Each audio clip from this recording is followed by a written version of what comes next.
विज्ञानसँगको द्वन्द्वबाट आएको हेर्नुहोस् होइन। पछि गएर यसैले राज्य चलाउनलाई राजनीतिक गर्नलाई यो आस्थालाई उपयोग नगर भन्ने सन्दर्भमा धर्मनिरपेक्षताको आएको हेर्नुहोस्। यो धर्म विरोधी कुरा पनि होइन। धर्म एउटा प्राइभेट एफेयर हो। व्यक्तिगत रूपमा तपाईँ भित्र पूजापाठ गर्नुहुन्छ, आरती गर्नुहोस्, त्यसलाई पब्लिकमा लिएर आएर पब्लिक त्यसको आधारमा पब्लिक मोबिलाइज गर्न भएन भन्ने हो। त्यो गलत अभ्यास हो। त्यसले किन भनेदेखि फेथ त फरक छ नि त। त्यही त फेथ फरक हुने मान्छेले अर्कोको लागि त काम लागेन।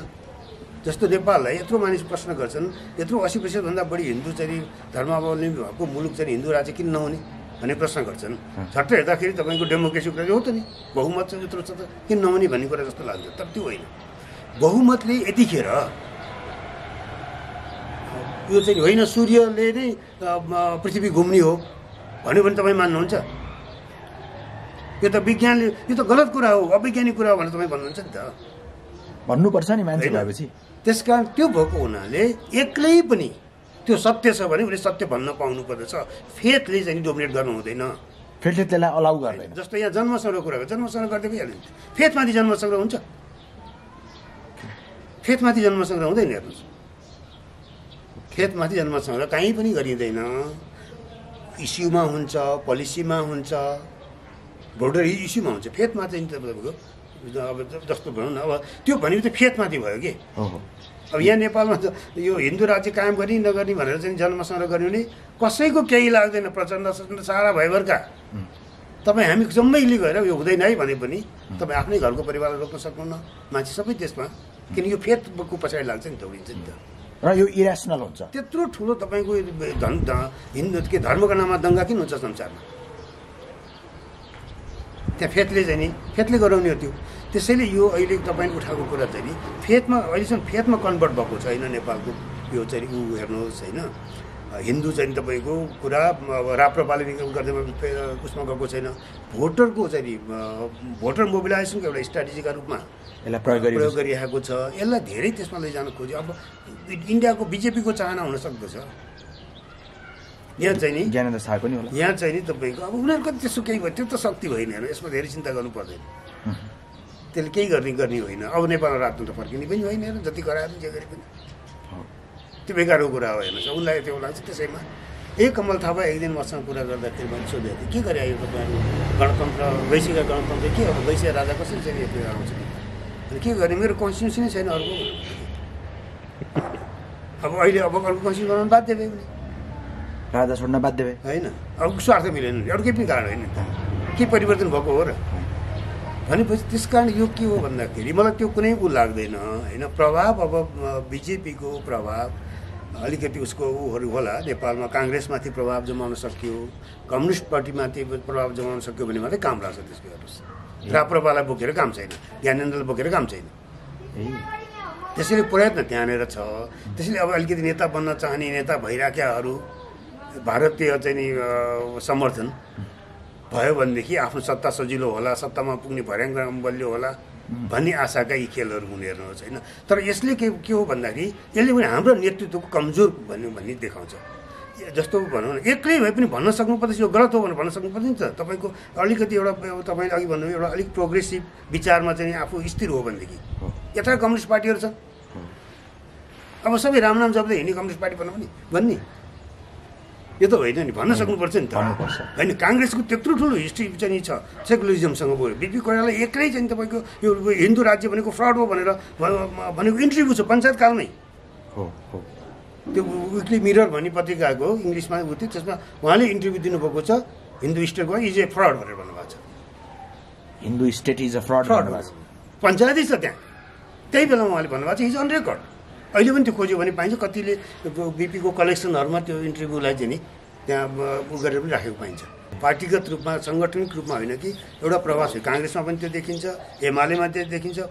केपी ओलीले नै त्यो एजेन्डा बोकिदिरहेको छ नि त। यो राम्रो अयोध्याको कथा के हो?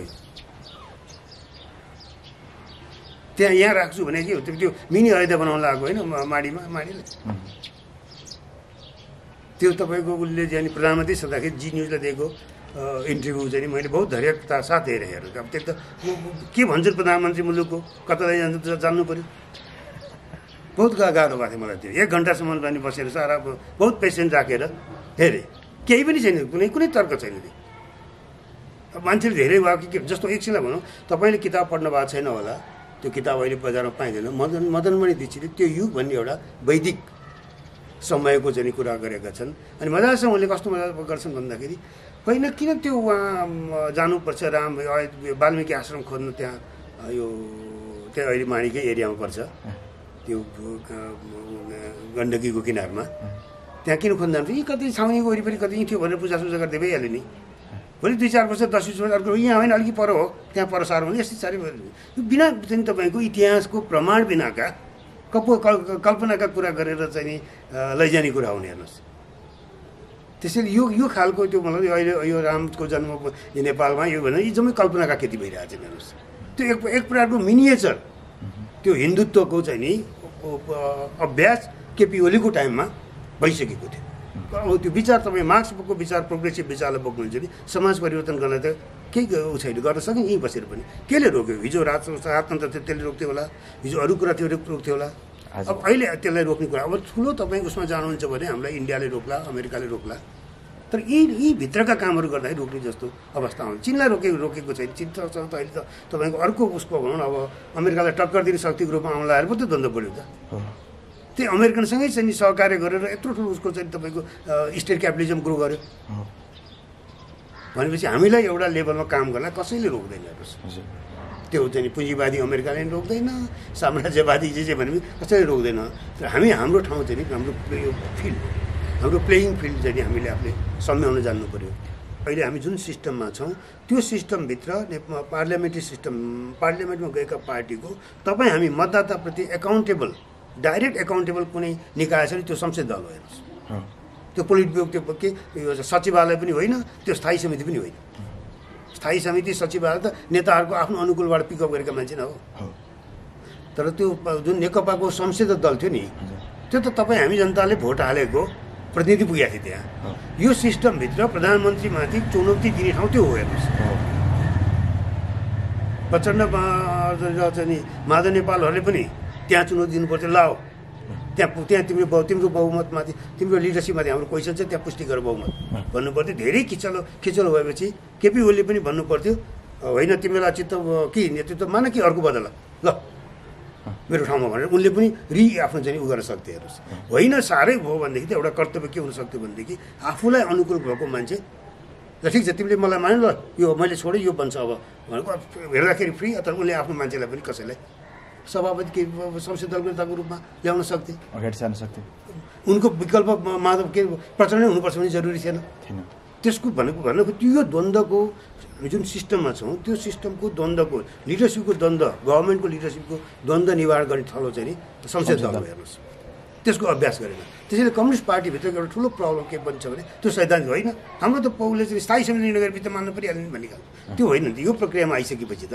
तपाईँले पार्लियामेन्ट्री पार्टीमै जानुपर्छ दुवै यसका दावेदारहरू दुवै द्वन्द्वरत पक्षहरू गएनन् त्यहाँ गइदिएको सायद त्यो नेकपा फुट्दैन थियो होला सबभन्दा ठुलो गाह्रो के हुन्छ नि यस्तो दुईवटा ठुला छिमेकी शक्तिशाली देशहरूसँग केही गरी अलिकति सम्बन्ध चाहिँ द्वेषपूर्ण हुन थाल्यो प्रतिष्ठा जोडिन थाल्यो चीनले नेपाल मामलामा आफ्नो प्रतिष्ठा बनायो भने के हुन्छ हामीले ठुला देशहरूलाई प्रतिष्ठा बनाउनु दिनु चित्त नबुझ्ला केही कुरा हामीले गरेको भारतलाई चित्त नबुझ्ला केही चीनलाई चित्त नबुझ्ला तर त्यसलाई उनीहरूलाई प्रतिष्ठाको बिन्दुमा पुग्ने गरेर जान चाहिँ दिनु हुँदैन अहिले मलाई के लागिरहेछ भने कता कता चीनले हिजो भारतले प्रतिष्ठा बनायो आज चीनले प्रतिष्ठा बनाइरहेछ नेपालको विषयमा लाग्दैन छ त्यो हुने बित्तिकै त चीन पनि त अब यत्रो ठुलो पावर हो धेरै खेल्न सक्छ नेपालमा कुनै हालतमा पत्ता म किन यही जमिनमा हुर्केको बढेको मान्छे हो म हेर्नुहोस् मेरो कहीँ सम्पर्कै छैन म किन गएँ आन्दोलनमा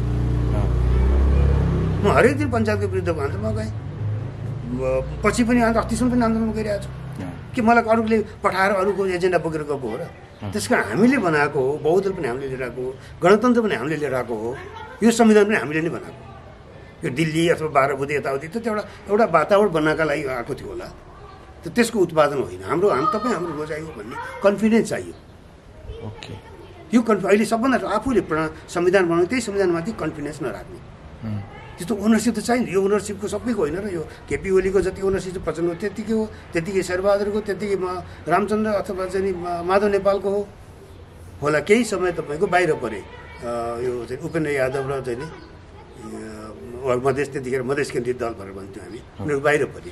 तर प्रक्रियामा त उनीहरू पनि आइरहेको छ।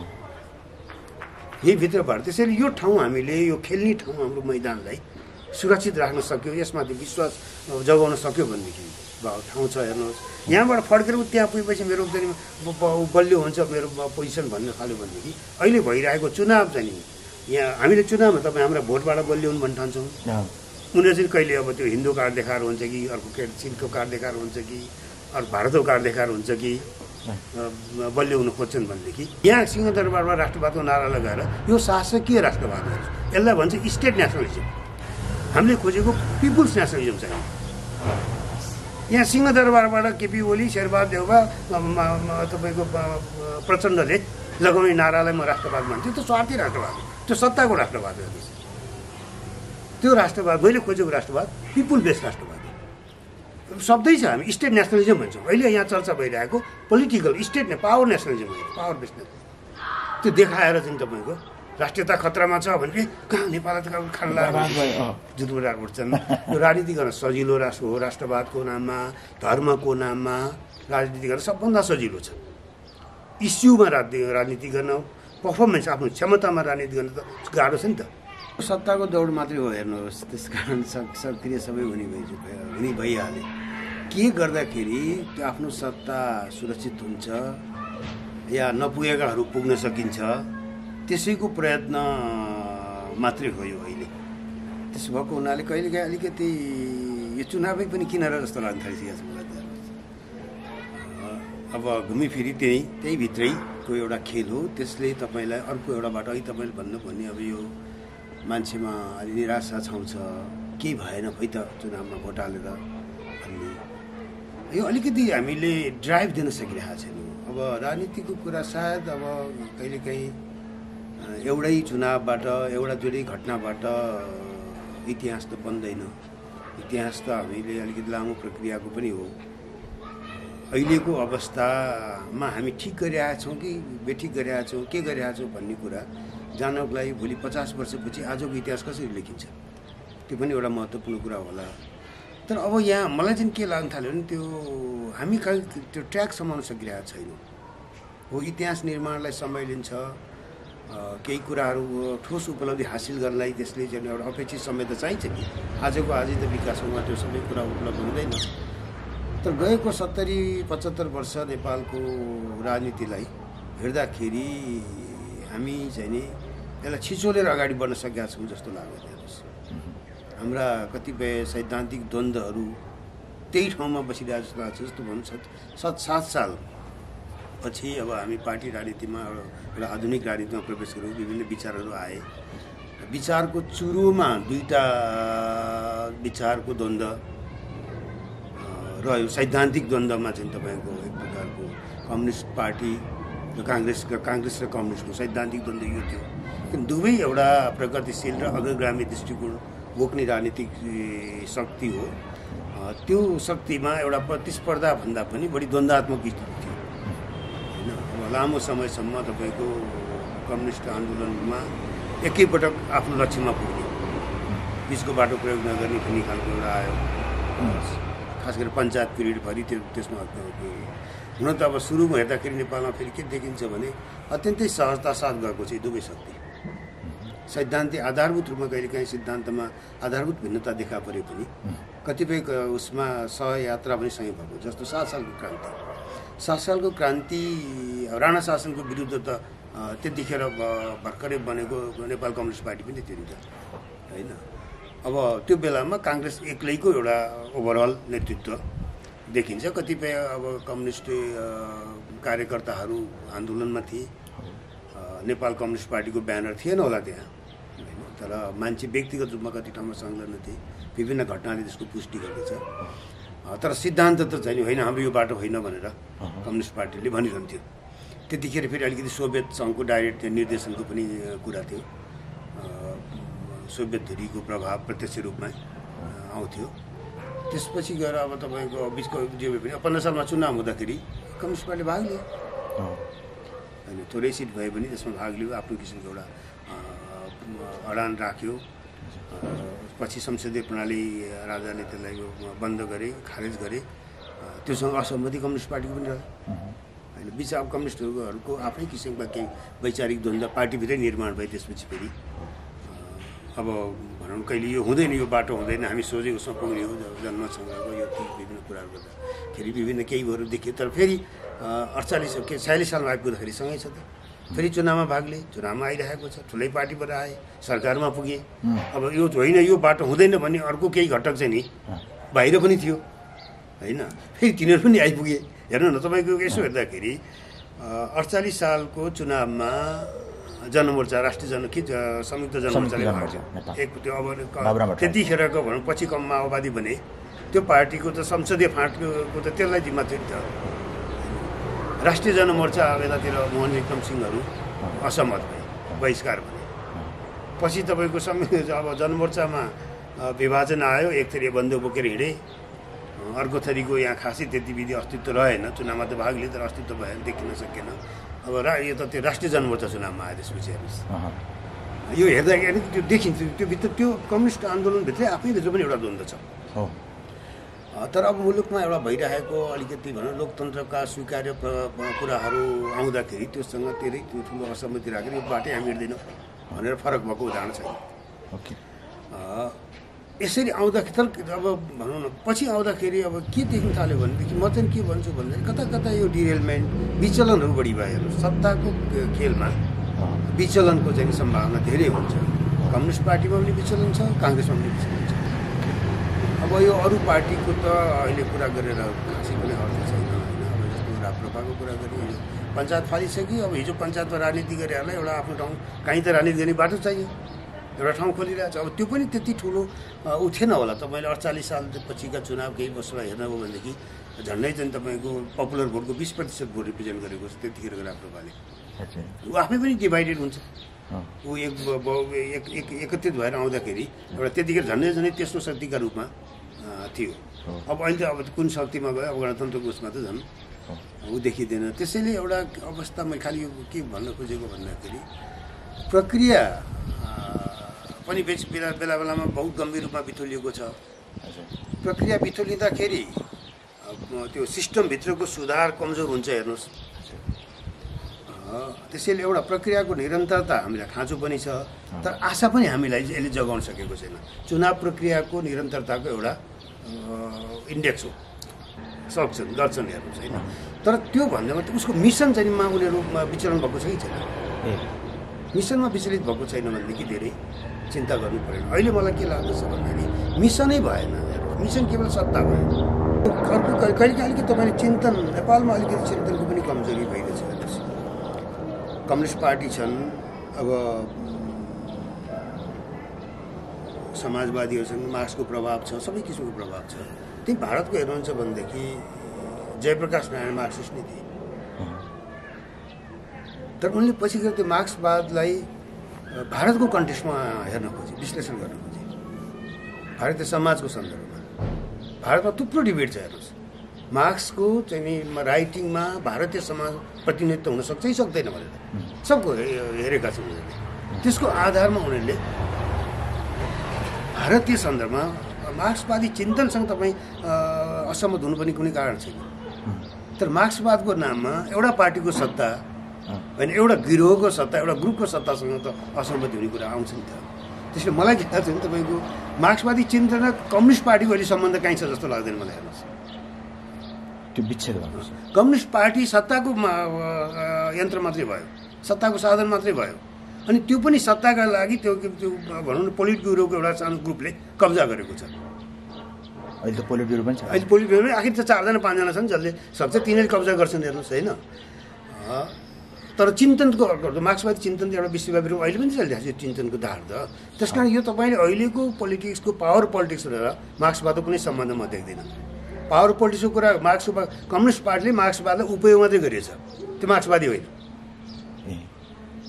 मार्क्सवाद चिन्तन गइसकेर मार्क्सवाद अगाडि बढिरहेछ कम्युनिस्ट पार्टीले त मार्क्सवादलाई उहिले छोडिसक्यो लेनिनले सत्ता लिने बित्तिकै यो त पावर पोलिटिक्समा गइहाल्यो नि त तीबाट डिभिजन तपाईँले हेर्नु भने तीबाट डिभिजन पछि यो एउटा भयो तर यसलाई हेर्दाखेरि मैले खालि के जोड्न खोजेँ भारतमा यो खालको अलिकति सोचेँ उनीहरू आफ्नो चाहिँ एउटा भनौँ न पृष्ठभूमिमा त्यो लक्ष्य त्यो हो हासिल गर्न सकिन्छ भने खोजेँ पार्टीसम्म चाहिँदैन भन्ने किसिमबाट गए होइन अब कतिले भन्छन् गान्धी र मार्क्सको पनि त्यहाँ एउटा संयोजनको कुराहरू गर्छन् उसले जयप्रकाशले त्यही गरी भन्दा मैले खालि के जोड्ने यहाँ हाम्रो कहाँ केवल सत्ता भयो हेर्नुहोस् न यत्रो ठुलो इतिहास बोकेका नेताहरू भइसके एउटै नेताले 2टा 3टा 4वटा सङ्घर्ष गरे एकछिन समाजमा गएर सोच्नु पर्दैन सधैँभरि त्यही कुर्सीको लागि मात्रै सङ्घर्ष गर्ने हो त एकछिन समाजमासँग गएर बिदा लिएर पनि त हुन्छ राजनीतिबाट गइसकेपछि त्यसले त रिफ्लेक्ट गर्न पाइन्छ मैले हिजो प्रधानमन्त्री भएर पार्टीको नेतृत्व गरेर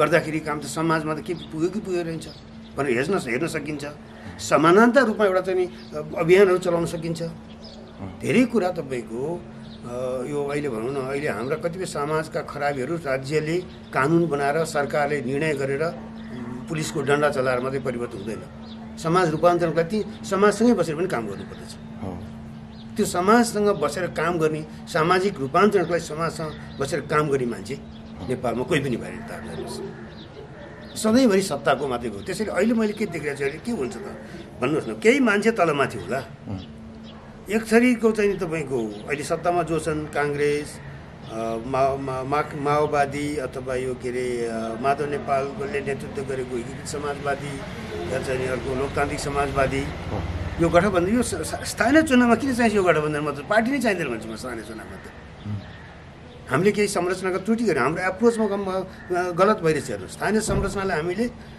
तपाईँको चाहिँ थोरै बनाएर 700मा झारेर ठुलो बहादुरी गऱ्यौँ भन्ने ठानेको छौँ कहाँ छ तपाईँको अहिले त्यो ह्युमन एउटा सोसियल टच एउटा कम्युनिटी टच अहिलेको लोकल गभर्मेन्ट पाइँदैन हेर्नुहोस्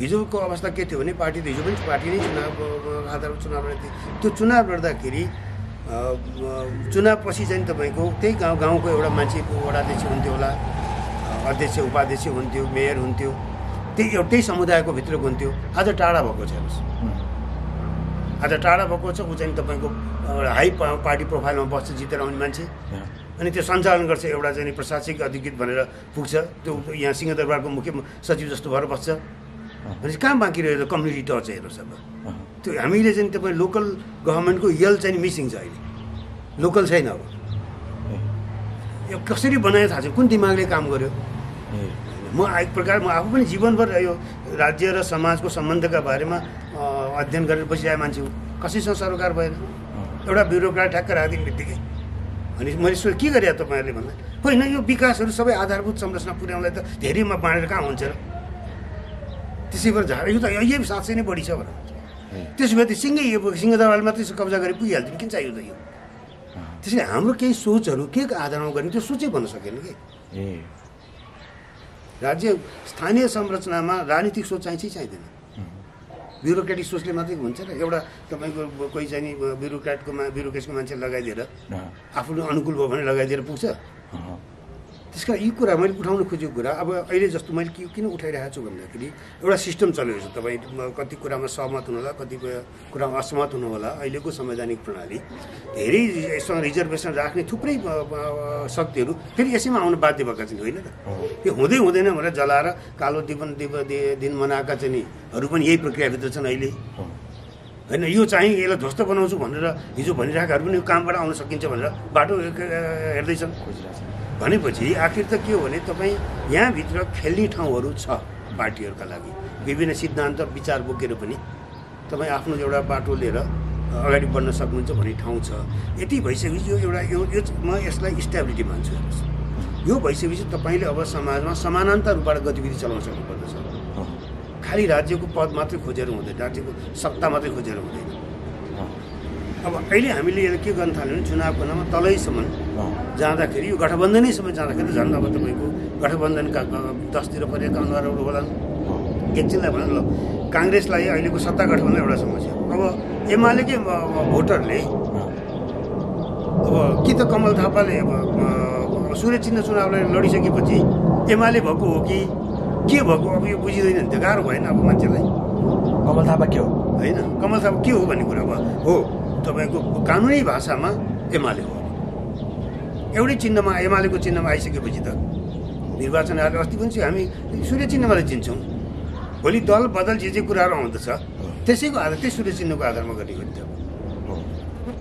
त्योभन्दा फरक त हुँदैन है त्यसको मतलब कमल थापा सूर्य चिन्हवाला हो त्यो भयो अब यसको मतलब कता कता हुनसक्छ अब तपाईँको एउटा हिजो चाहिँ यो के अरे यो गणतन्त्र चाहिँ उसको चाहिँ यात्रा हो के अरे त्यो बैलगाडाको यात्रा हो भने जस्तै त्यही बेलादेखिको चाहिँ साँठगाँठ त होइन कहिले वैचारिक रूपमा एउटा त्यो खालको पनि त मान्छेले भन्ने भयो नि त अब एमालेको नेता केपी ओलीको हिजोका भनाइ र अहिले राप्रपा खास गरेर कमल थापासँगको एलायन्स पार्टी मात्रै एलायन्स भन्ने एउटा कुरा हुन्थ्यो त्यहाँ भयो के भइदियो भनेदेखि मलाई लाग्यो अब कमल थापाजीलाई आफ्नो पार्टीको चुनाव चिन्ह लड्दाखेरि एमालेका भोटर भोट हालिदिँदैनन् त्यसो सूर्य चिन्ह ल्याएपछि त ढुक्कै भयो भनेर आएको त्यो पार्टी मर्जरको पनि पहिला पनि भन्थे पहिला पनि अघिल्लो पटक पनि पार्टी मर्जरको पनि सम्भावना छ भनेर हामी लामै यात्रा गर्न सक्छौँ भनेर तपाईँको अघिल्लो पटक संविधान जारी भइसकेपछि उप प्रधानमन्त्री भएको बेलामा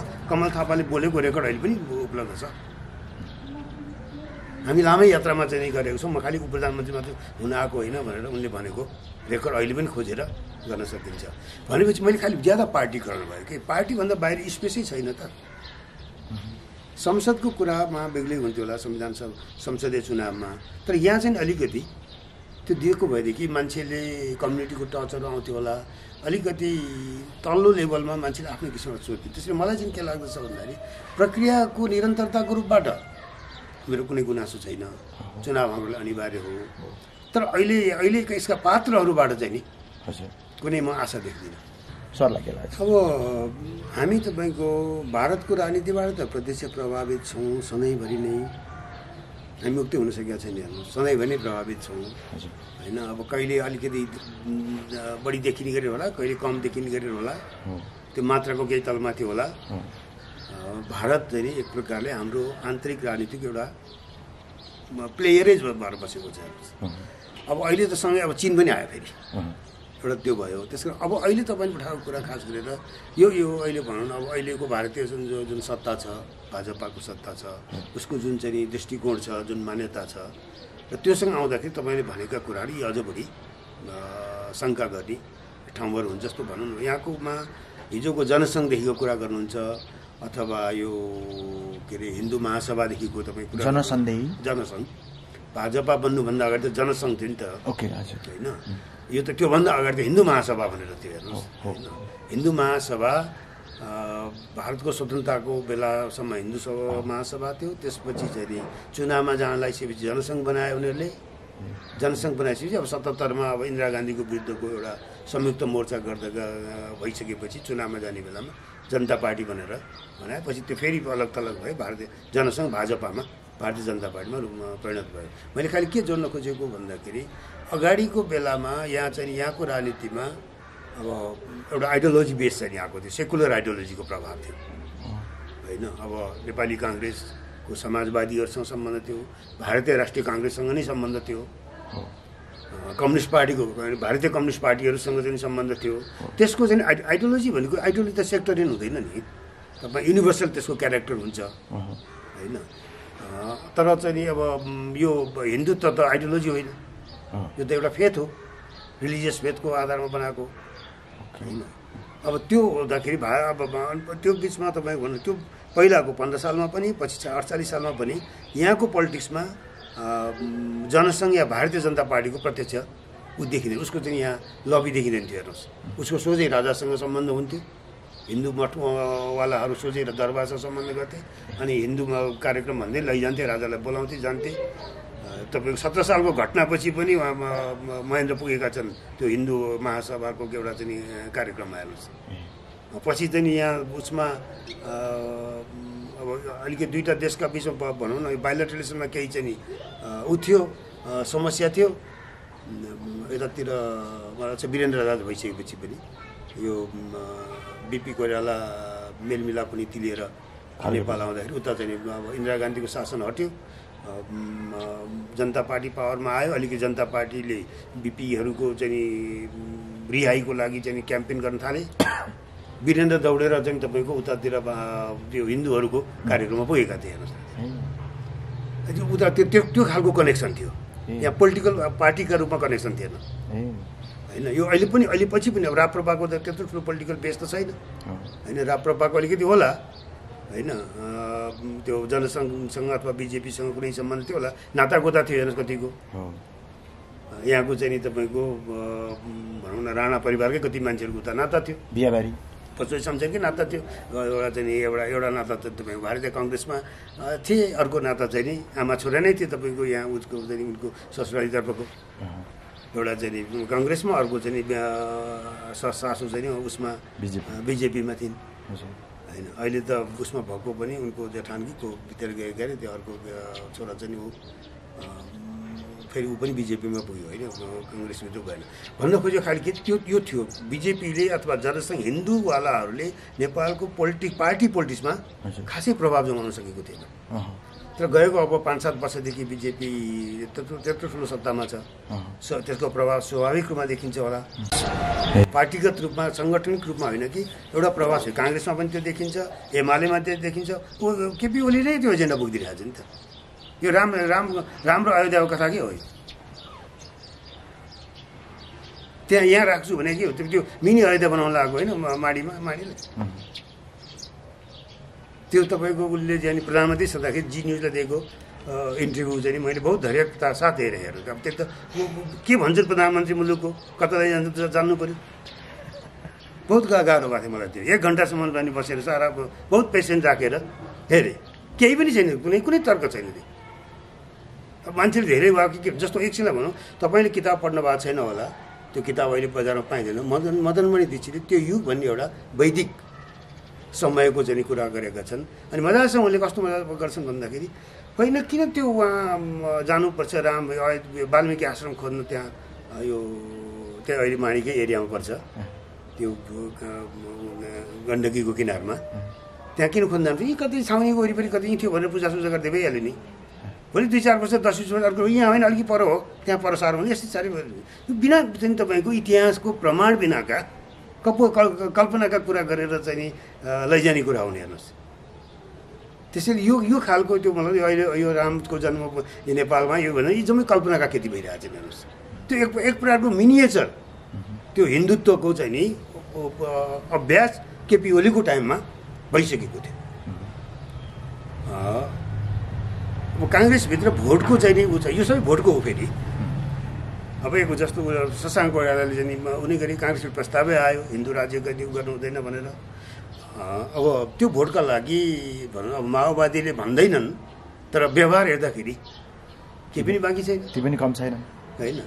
अब त्यो हिजोको धेरै कुराले भन्नु थियो, किन त्यो स्पेस त अर्कोले लिइसकेको छ नि त। प्रचण्डले अहिले तपाईँ हिन्दूको कुरा गरेर त्यो स्पेस त अर्कोले कब्जा गरिसक्यो, त्यो ठाउँमा प्रवेश गर्न सके। त्यस कारण बरु त्योभन्दा क्रान्तिकारी हुने जाति हो भने, तर व्यवहारमा सेकुलरिजम भनेको स्टार्ट्स विथ माइन्ड।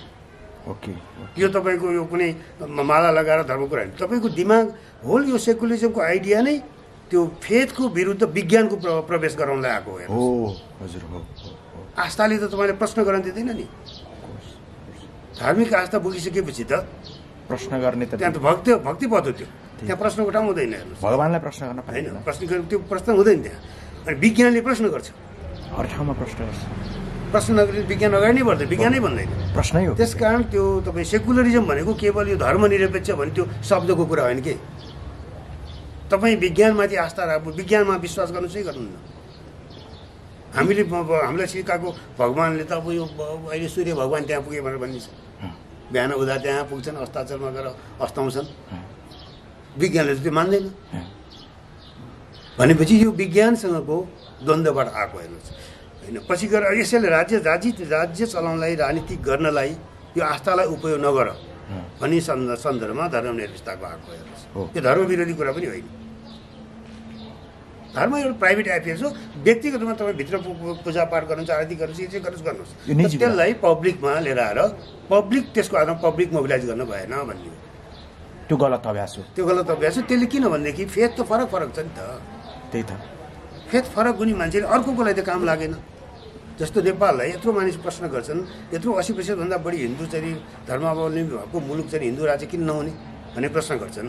झट्ट हेर्दाखेरि तपाईँको डेमोक्रेसी कुरा हो त नि, बहुमत चाहिँ यत्रो छ त किन नहुने भन्ने कुरा जस्तो लाग्छ। तर त्यो होइन, बहुमतले यतिखेर यो चाहिँ होइन सूर्यले नै पृथ्वी घुम्ने हो भन्यो भने तपाईँ मान्नुहुन्छ? यो त विज्ञानले, यो त गलत कुरा हो, अवैज्ञानिक कुरा हो भनेर तपाईँ भन्नुहुन्छ नि त।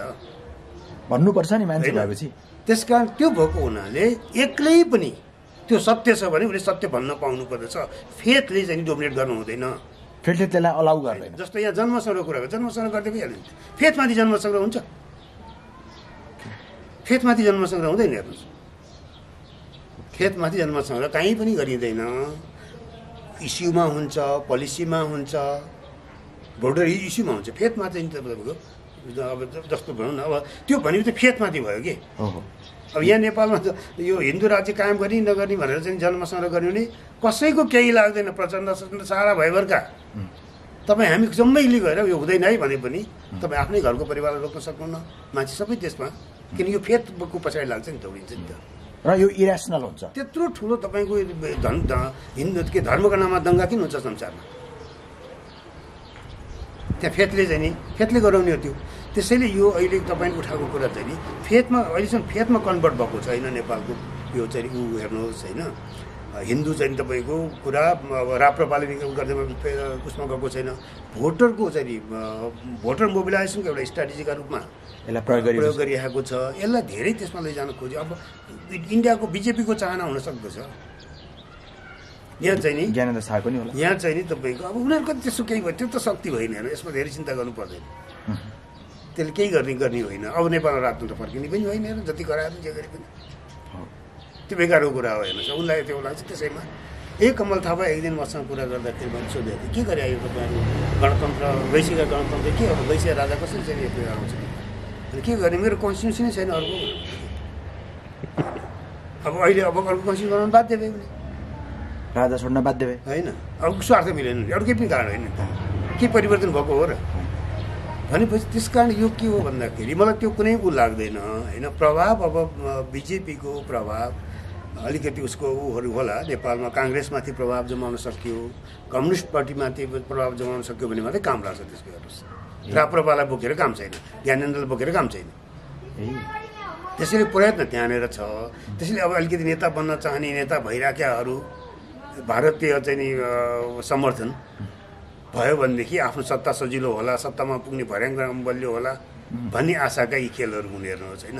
तर यसले के हो भन्दाखेरि यसले पनि हाम्रो नेतृत्वको कमजोर भन्ने देखाउँछ। जस्तो भनौँ न, एक्लै भए पनि भन्न सक्नुपर्छ यो गलत हो भनेर भन्न सक्नुपर्छ नि त। तपाईँको अलिकति एउटा तपाईँले अघि भन्नुभयो एउटा अलिक प्रोग्रेसिभ विचारमा चाहिँ आफू स्थिर हो भनेदेखि। यत्र कम्युनिस्ट पार्टीहरू छन्, अब सबै राम नाम जप्दै हिँड्ने कम्युनिस्ट पार्टी बनाउने भन्ने यो त होइन नि, भन्न सक्नुपर्छ नि त होइन। काङ्ग्रेसको त्यत्रो ठुलो हिस्ट्री चाहिँ छ सेकुलरिजमसँग गयो। बिपी कोइराला एक्लै चाहिँ तपाईँको यो हिन्दू राज्य भनेको फ्रड हो भनेर भनेको इन्टरभ्यू छ पञ्चायतकालमै। त्यो विकली मिरर भन्ने पत्रिकाको इङ्ग्लिसमा उ थियो, त्यसमा उहाँले इन्टरभ्यू दिनुभएको छ। हिन्दू स्टेटको इज ए फ्रड भनेर भन्नुभएको छ। Hindu state is a fraud भन्नुभएको छ, पञ्चायतै छ त्यहाँ। त्यही बेलामा उहाँले भन्नुभएको छ, इज अन रेकर्ड। अहिले पनि त्यो खोज्यो भने पाइन्छ। कतिले बिपीको कलेक्सनहरूमा त्यो इन्टरभ्यूलाई चाहिँ नि त्यहाँ उ गरेर पनि राखेको पाइन्छ। के गरिदियो भन्दाखेरि अवसरवादी नेताहरू अवसरवादी छन्। फाइदा हुन्छ भनेदेखि आफ्नो एउटा चाहिँ नि पार्टीले लिएको आइडियल बाटो, आइडियलिजम, फेथ, पार्टीको एउटा आइडियोलोजी नै एक्सचेन्ज गर्न तयार छन् भनेपछि त त्यसले के बाँकी राख्छ त होइन र। भोट आउँछ भनेदेखि त्यो भनौँ सेक्युलर फेथ चाहिँ छोड्न तयार छन् भने। जस्तो नेपालमा अहिले भनौँ तपाईँको व्यक्तिगत रूपमा भन्ने हो भनेदेखि सेक्युलर को होला र? जस्तो मोदी त एउटा पर्सनल लाइफमा पनि फेथवाला छ नि, पर्सनल लाइफ होइन, प्र्याक्टिस गर्छ, नन सेक्युलर छ, प्र्याक्टिस गर्छ होइन, गरिरहेको छ। उसको चाहिँ ओभरअल उसमा चाहिँ तपाईँको उसको हिन्दू वे अफ लाइफमा धेरै शङ्का गर्नु पर्दैन, उठाड्दैन। तर हाम्रो यहाँको नेताहरूले चाहिँ तपाईँको धर्म हिन्दू राज्य चाहिन्छ भन्नेहरूको पर्सनल लाइफमा कहाँ छ? त्यहाँ पर्सनल लाइफमा चाहिँ गैर हिन्दू किसिमको त्यो हिन्दू सेक त्यो भनौँ न उसबाट पुरै फरक छन्।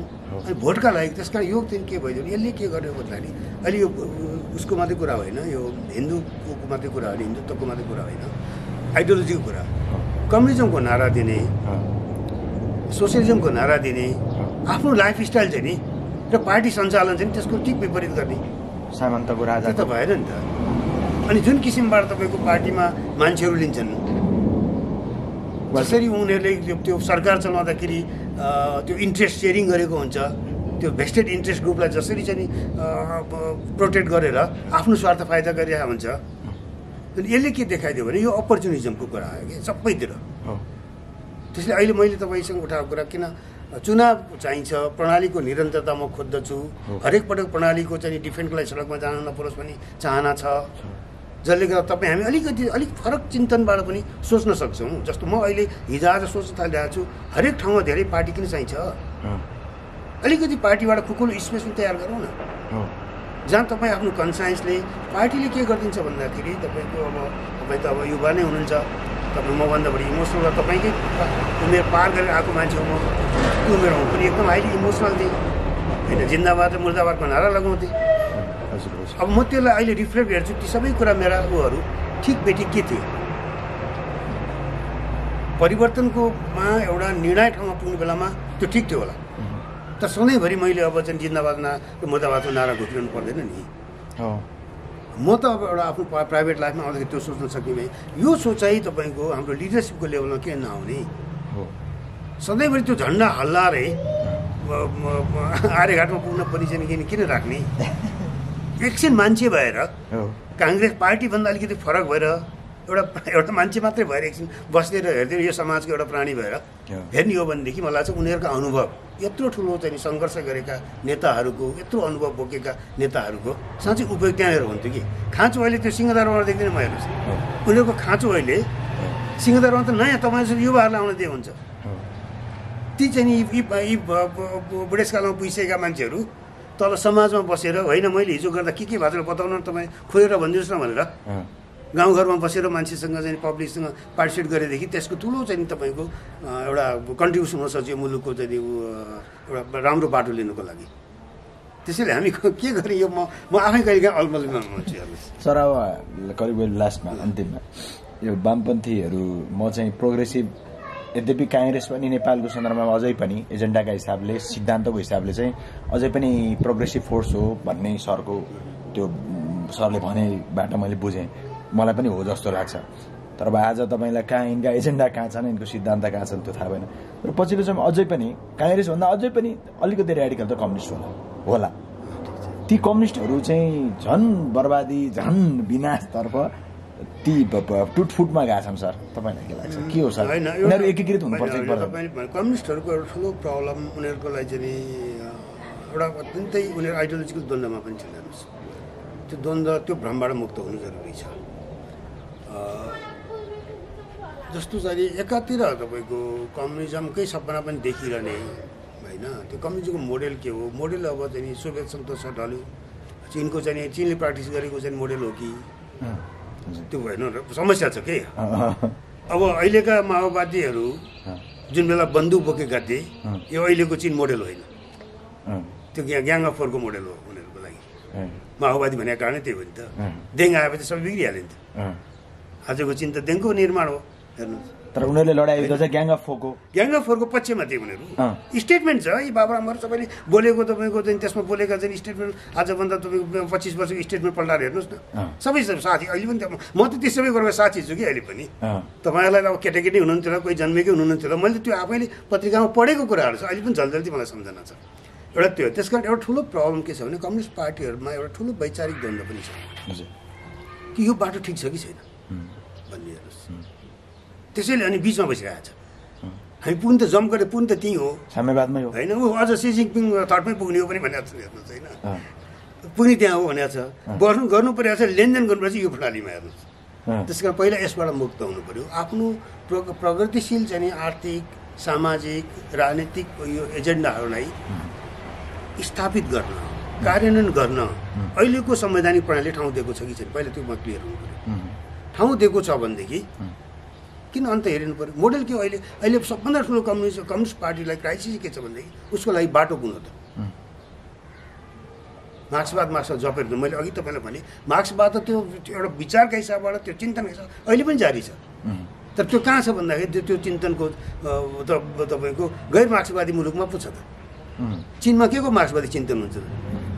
सी जिनपिङको थट जे हो त्यसैमा चिन्तन हुन्छ, त्योभन्दा बाहिर त हुन सक्दैन। त्यसैले हामीले एउटा रियालिटी के बुझ्नु, मार्क्स चाहिँ धेरै एडभान्स भएछ, कम्युनिस्ट पार्टी धेरै पछाडि छ। अब यो दुईटाको सम्बन्ध म देख्दिनँ हेर्नुहोस्। त्यस कारण पोलिटिक्स गर्नुपर्दाखेरि राम्रो पोलिटिक्स गर्ने हो भनेदेखि यो धरातलमा उभिनु जरुरी छ। नेपालको धरातलमा उभिनु जरुरी पर्यो।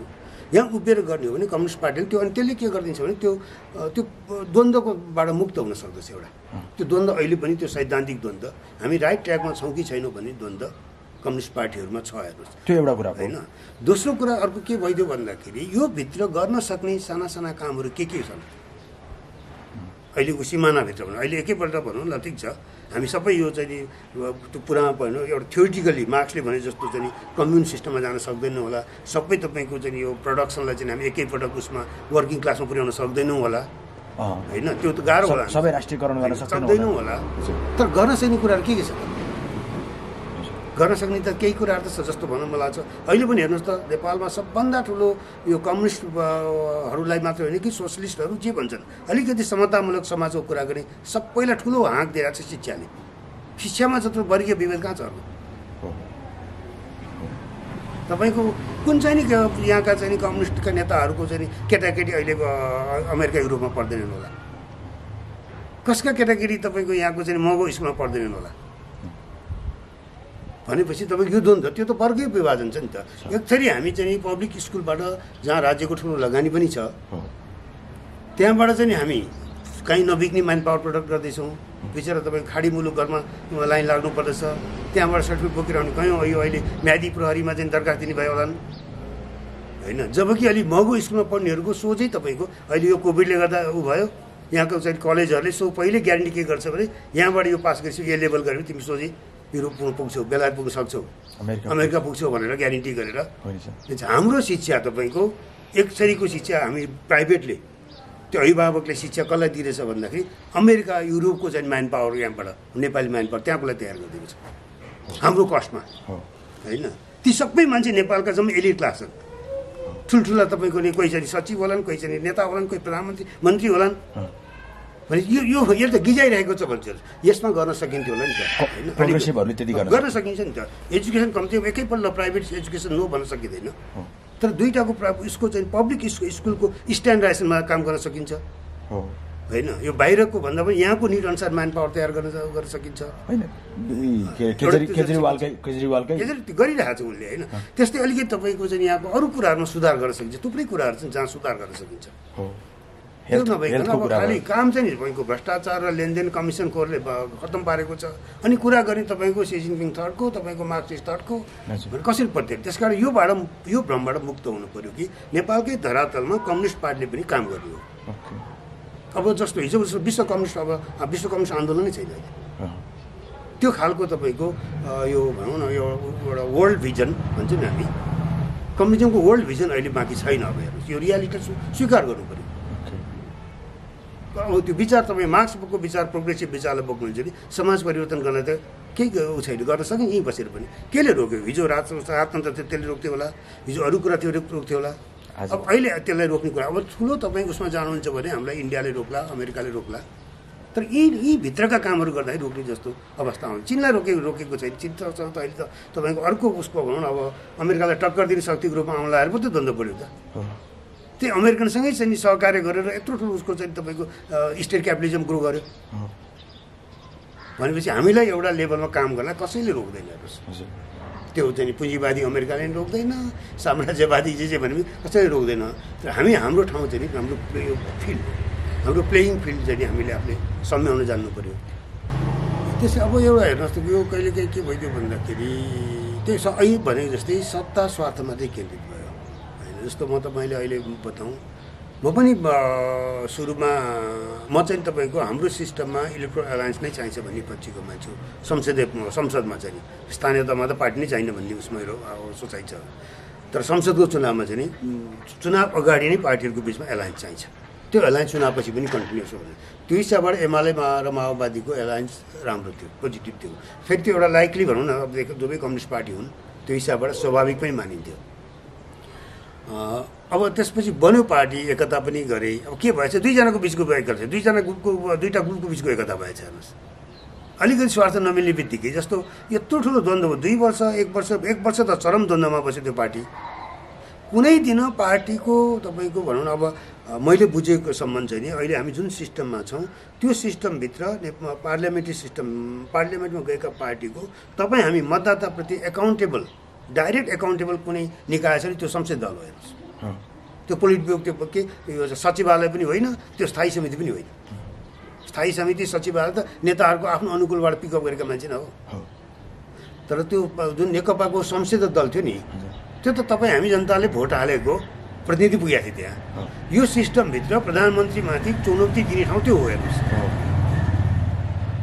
प्रचण्ड चाहिँ नि माधव नेपालहरूले पनि त्यहाँ चुनौती दिनुपर्छ लाओ त्यहाँ तिम्रो बहुमतमाथि तिम्रो लिडरसिपमाथि हाम्रो क्वेसन छ त्यहाँ पुष्टि गर बहुमत भन्नुपर्थ्यो धेरै खिचलो भएपछि केपी ओलीले पनि भन्नु पर्थ्यो होइन तिमीलाई चित्त कि नेतृत्व मान कि अर्को बदल ल मेरो ठाउँमा भनेर उनले पनि आफ्नो चाहिँ उ गर्न सक्थे हेर्नुहोस् होइन साह्रै भयो भनेदेखि त एउटा कर्तव्य के हुनसक्थ्यो भनेदेखि आफूलाई अनुकूल भएको मान्छे ल ठिक छ तिमीले मलाई माने ल यो मैले छोडेँ यो बन्छ अब भनेको हेर्दाखेरि फ्री तर उनले आफ्नो मान्छेलाई पनि कसैलाई सभापति के संसदीय दलको नेताको रूपमा ल्याउन सक्थे अगाडि जान सक्थे उनको विकल्प माधव के प्रचण्ड हुनुपर्छ भने जरुरी थिएन त्यसको भनेको यो द्वन्द्वको जुन सिस्टममा छौँ त्यो सिस्टमको द्वन्द्वको लिडरसिपको द्वन्द्व गभर्मेन्टको लिडरसिपको द्वन्द्व निवारण गर्ने थलो चाहिँ नि संसदीय दल हेर्नुहोस् त्यसको अभ्यास गरेन त्यसैले कम्युनिस्ट पार्टीभित्र एउटा ठुलो प्रब्लम के बन्छ भने त्यो सैद्धान्तिक होइन हाम्रो त पौले चाहिँ स्थायी समिति निर्णय गरेपछि त मान्नु परिहाल्ने नि भन्ने खालको त्यो होइन नि त यो प्रक्रियामा आइसकेपछि त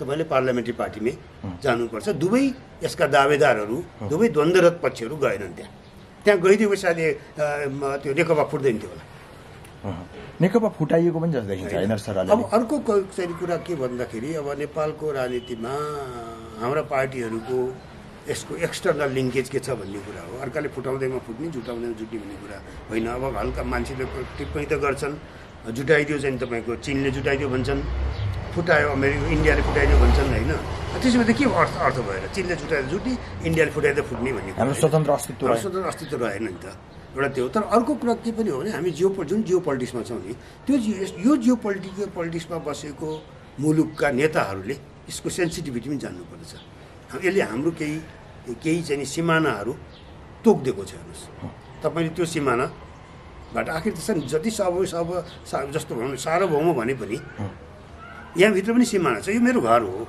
होइन मेरो ओनरसिपको घर हो म जे पनि गर्न सक्छु भन्नेमा त भएन नि त वरि अरू छिमेकीलाई पनि मैले उ गर्नु परेन विश्वास गरिनु पऱ्यो होइन अब अलिकति ठुलो भनौँ न अब मभन्दा ठुलो हैसियत भएको छिमेकीले चाहिँ म माथि हैकम जनाउनुको खोज्ला उसमा पनि कुनै किसिम एडजस्ट गर्नु पऱ्यो उसको र मेरो बराबर हक भनेर मात्रै पुग्दैन त्यसैले हाम्रो यो पार्ट चाहिँ डिप्लोमेसी जुन भन्छौँ हामी त्यो डिप्लोमेटिक रोलमा चाहिँ हाम्रो नेताहरू बहुत कम छ कि ढक्कै एकैपटक अनुकूल हुने बित्तिकै हात खुट्टा छोडिदिने कि दङ्ग परेर बस्दिने भयो भनेर त्यो चाहिँ नि गतिलो त्यो चाहिँ भएन मलाई लाग्छ हामीले डिप्लोमेटिक हामीसँग हाम्रो बाध्यता हो यो छिमेकी दुईटालाई हामीले ब्यालेन्स गर्नै पर्दछ हामी बदल्न सक्दैनौँ एउटैतिर व्रत टाँसिनु हुँदैन त्यो टाँसिएर थाहा छैन म तपाईँलाई बताउँ यो माओवादी भनौँ गएको चुनाव 74को चुनावदेखि म यसो हेर्थेँ बाहिर गुगलमा पनि सर्च गर्थेँ मैले कति ठाउँ टिप्पणी पनि गरेको छु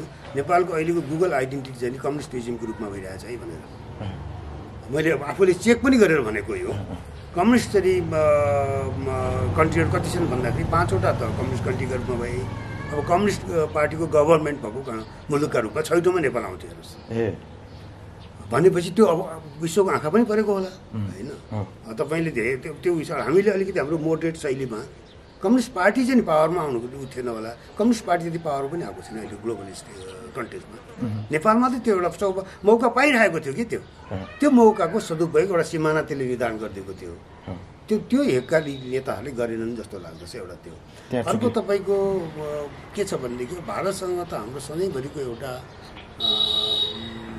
द्वन्द्वको उ छ धेरै कुरामा कति खेल्ने ठाउँहरू पनि छन् र सधैँभरि एक प्रकारको उसले हामीलाई टेकन फर ग्रान्टेड गर्छ भारतको डिप्लोमेसी नेपालको पनि सधैँ रफ डिप्लोमेसी छ टेकन फर ग्रान्टेड गर्दछ। अनि हाम्रो पनि कहिलेकाहीँ एउटा आफ्नो हाम्रो अहम हुन्छ राष्ट्रिय चाहिँ एउटा उसमा चोट पर्दाखेरि हामी अलिकति त्यसबाट चाहिँ रियाक्ट गर्छौँ, स्वाभाविक हो त्यो। तर त्यसलाई त जिम्मेवारीमा बस्ने मान्छेले त त्यसलाई एउटा सिमानामा राख्नुपर्ने हुन्छ। हेर्नुहोस्, सरकारमा बस्ने अथवा भोलि सरकारमा जाने आकाङ्क्षा बोकेको मान्छेहरू जस्तो एकछिन मैले के बुझिनँ हेर्नुहोस्, जस्तो फ्रेङ्कली भन्नुपर्दाखेरि केपी ओली धेरै लामो समयदेखि भारतसँग बहुत राम्रो सम्बन्ध छ भनेर परिचित थिए नेपालको राजनीतिमा। संविधान बनाउने क्रममा 16 बुँदे सहमति हुँदाखेरि र त्यसको पछाडिको चाहिँ ऊ के भन्छ संविधान बनाएपछि प्रधानमन्त्री हुने त केपी ओली भन्ने नाम लेखेर मात्रै बाँकी थियो। एमालेको चाहिँ उसले सरकार नेतृत्व गर्ने भनेको थियो, केपी ओली नै हुन्थे।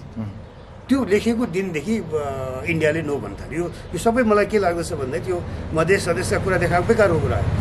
केपी ओली अस्वीकृत भएछ मोदीको चाहिँ नि उसमा, किन अस्वीकृत भयो होला नि त?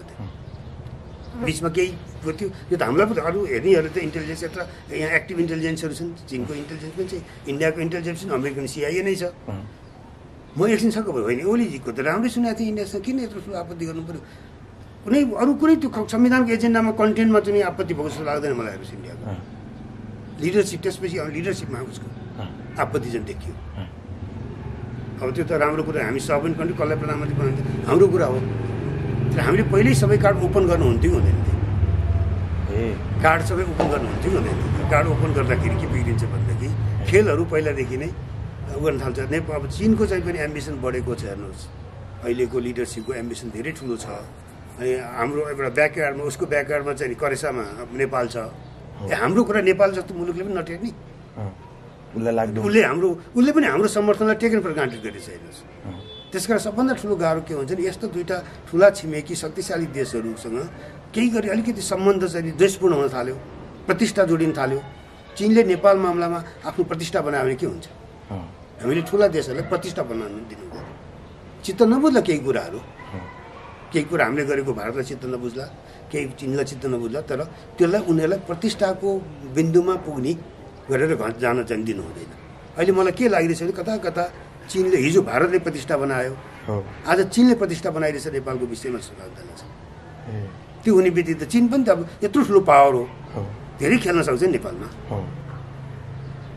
त्यसै भएको हुनाले तपाईँले भनेको कुरा यो अब बाहिरी खेल पनि होला, तर बाहिरी खेलको लागि ग्राउन्ड हामीले नै बनाइदिन थाल्यौँ कि उसको थोरै करिब कन्क्लुड गर्दाखेरि हामी चाहिँ अस्थिर हुनुको कारणले गर्दा पनि उनीहरूले यसो गरे हुन् भन्ने त व्याख्या हुन्छ नि बेला बेला। अब यो यस्तो खालको जियो पोलिटिक्स भएको मुलुकहरूमा हामीले खोजेको जस्तो स्थिरता आफूले मिल्दैन। तपाईँ त्यहाँ युरोपकै हेर्नुहुन्छ भने पनि बहुत सजिलो, बहुत एउटा ठुलो चुनौती पार गरेर र रुससँगका नजिक भएका सिमाना जोडिएका मुलुकहरू जस्तो फिनल्यान्ड, स्विडेन जस्ता देशहरूको फिनल्यान्डाइजेसन भनेर एउटा इन्टरनेसनल लेभलमा एउटा शब्द नै बनाएको, शब्दावली बनेको छ होइन, फिनल्यान्डीकरण चाहिँ नि। तर फिनल्यान्डले जो राम्रैसँग सोभियत हिजोको त्यत्रो ठुलो सोभियत उसको विरुद्ध पनि आफ्नो एउटा आइडेन्टिटी बनाएर बस्यो होइन। उनीहरूका केही पोलिसहरू धेरै चाहिँ तपाईँको यसमा गएन, अमेरिकन क्याम्पमा गएनन्। अहिलेसम्म फिनल्यान्ड नेटोको अहिले यो युक्रेनको वारपछि अब फिनल्यान्ड चाहिँ पपुलर ओपिनियन चाहिँ हामी पनि नेटोको सदस्य बनाउँ भनेर चाहिँ तपाईँको एकदम ठुलो मेजोरिटीमा आइसक्यो। त्यसैले यो कहिलेकाहीँ के हुन्छ भने हाम्रो लागि च्यालेन्ज एउटा किन हाम्रो सिमाना हामीले आफैले आफ्नो हैसियतलाई चाहिँ निर्धारण गरेर बस्यौँ भनेदेखि त्यति ठुलो गाह्रो हुँदैन। नत्र भनेदेखि यो दुईटाको प्रतिस्पर्धा अझ दुईटाको सम्बन्ध द्वन्द्वात्मक भएको बेलामा हामीलाई अझ कठिन हुन्छ। भारत र चीनको सम्बन्ध राम्रो हुँदाखेरि पनि त्यति सजिलो चाहिँ हामीलाई हुँदैन तै पनि। तर पनि जब उनीहरू आपसमा भिडन्त भएको अवस्थामा छ भनेदेखि त झन् डर लाग्दो। अहिले पछिल्लो चरणमा आएर भारत र चीनको सम्बन्ध राम्रो छैन, स्थिर हुन पनि गाह्रै हुन्छ हामीलाई, स्थिर गाह्रै हुन्छ। त्यसैले हामीले सन्तुलन हामीसँग हामी चाहिँ कसैसँग टाँसिने पनि होइन, टाँसेर हामीलाई। तर हामीले के देखाउनु पर्यो, यहाँ त हेर्नु न चाल्नु जस्तो छ हाम्रा सबै गतिविधिहरू। कुन एम्बेसीमा कुन लेभलका को मान्छे जान्छन् भने सबै रेकर्ड एक अर्काको राखिरहेको हेरेर बसिरहेको छ होइन।